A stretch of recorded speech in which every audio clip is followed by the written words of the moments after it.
Pour cette vidéo, je vais pas me faire que des potes, et tant pis. Je vais parler de l'autodiagnostic. Pour la faire rapide, je suis pour, mais je vais quand même expliquer pourquoi. Déjà, avoir un diagnostic, c'est un privilège.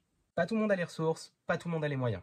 L'autodiag demande peu ou pas de frais. Il n'y a aucune liste d'attente, aucun risque d'humiliation ou de dénigrement. Parce que, soyons honnêtes, les professionnels jugeants et rabaissants, ça existe. L'autodiagnostic permet de ne pas subir de violences médicales. Il permet aussi de ne pas subir de discrimination.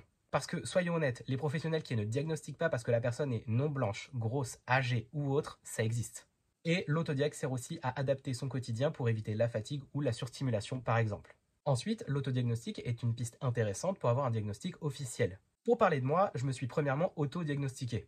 Après avoir fait des recherches, j'en ai déduit que j'étais borderline et avec un TDAH. J'ai pu me faire officiellement diagnostiquer et j'avais raison puisque j'ai les deux troubles. L'autodiag peut aider certaines personnes à comprendre leur comportement, à comprendre pourquoi elles agissent ou pensent comme ça.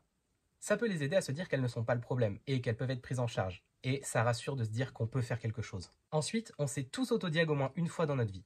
Le nez qui coule, la gorge qui grasse, on s'autodiag un rhume.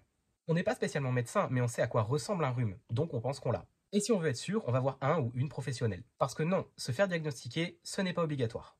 D'ailleurs, certains professionnels refusent même de diagnostiquer.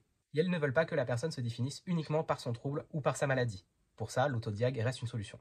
Je vais quand même apporter une nuance. L'autodiagnostic est nécessaire, ok, mais si la personne fait un minimum de recherche. C'est contre-productif de s'autodiag si on n'est pas un minimum renseigné sur le trouble ou la maladie qu'on pense avoir. À mes yeux, un autodiag bien documenté avec des témoignages, des comparaisons et des recherches est tout aussi valable qu'un diagnostic officiel. Et quand bien même la personne se trompe, elle peut toujours être redirigée vers le diagnostic qui lui convient vraiment.